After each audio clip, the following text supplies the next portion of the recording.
নমস্কার বন্ধুরা, আপনাদের দেখাচ্ছি আজকে কিভাবে তেল তৈরি করা হয় সর্ষে থেকে। এবং এটা মিল, এই মিলে আমি প্রায়শই সর্ষা নিয়ে যাই এবং আমরা মোটামুটি বাড়ির সর্ষার তেলই আমরা ইউজ করি এবং বাড়িতে সর্ষা লাগাই বলে আমরা বাড়ির সর্ষার তেলই ইউজ করি। এবং এই যে কাকুটা দেখতে পাচ্ছেন, এই কাকু হচ্ছে আমার ছোটোবেলার বন্ধু বলতে পারেন। ইনি কিন্তু খুব সুন্দর তেল ভাঙাতে পারেন, আজ থেকে নয়, ও মোটামুটি 15-20 বছর ধরে এই কাজই করে যাচ্ছে। এবং এর একটা কাজ করার মধ্যে খুব কিন্তু একটা এনার্জি আছে। তো পারিশ্রমিক এখান থেকেই পায়, এখান থেকেই আমার কাকুর হচ্ছে পারিশ্রমিকটা। আর আরও অনেক কিছু আছে এখানে ভাঙানো হয়। আর দেখুন কিভাবে তেলগুলো সুন্দরভাবে চুইয়ে চুইয়ে পড়ছে। আর প্রথম থেকে ভিডিওটা করতে পারিনি কারণ আমি ছিলাম না। আর এই যে এটা হচ্ছে এইখানে সর্ষা দেওয়া হয় এবং এখান থেকে ভিতর থেকে শস্যগুলো বেরিয়ে এসে এই যে এখান থেকে খোলগুলো বেরিয়ে যাচ্ছে, একদম ডামে পড়ছে।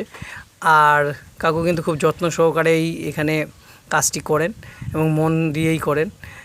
আর যেটা বলতে যাচ্ছি আপনাদেরকে, যে আপনারা অনেকেই বাড়ির তেল হয়তো ভেঙে এইভাবে সর্ষা ভেঙে কিন্তু তেল খান, আর আমিও কিন্তু এটাই করি। আমরা যখনই শেষ হয়ে যায় তখনই নিয়ে আসি। আর বাড়িতে যেহেতু সর্ষাটা হয় সেহেতু খাঁটি তেলটাই খাওয়া হয়।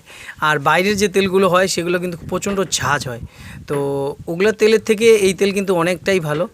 আর এইভাবে কিন্তু তেল ভাঙানো হয়, আর প্রসেসটা কিন্তু খুবই সুন্দর।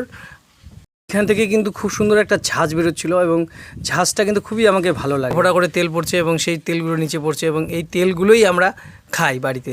এবং এতে কিন্তু গ্যাস খুব কমই হয়, আর এটা একদম পরিষ্কার তেল, এটাতে কোনো ভেজাল নেই। আর যেগুলো আপনারা বাজার থেকে খান সেগুলো পুরো ঝাঁজ হয়, এগুলো অনেক কিছু মেডিসিন দেওয়া থাকে। তাছাড়া কিন্তু আমাদের অরিজিনাল তেল কোনো দিনও ঝাঁজ হয় না। আর কে কে এইভাবে তেল ভাঙিয়ে খান একটু অবশ্যই আমাকে কমেন্ট করে জানাবেন।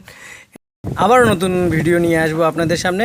এই যে এখানে সর্ষে দেওয়া হয় এবং সর্ষেটা এখান থেকে প্রসেসিং হয়ে একদম মেশিনে ঢোকে এবং মেশিন থেকে বেরিয়ে সর্ষাটি কিন্তু এই যে তেল আকারে বেরিয়ে যাচ্ছে। নমস্কার, পরের ভিডিও দেখা হবে।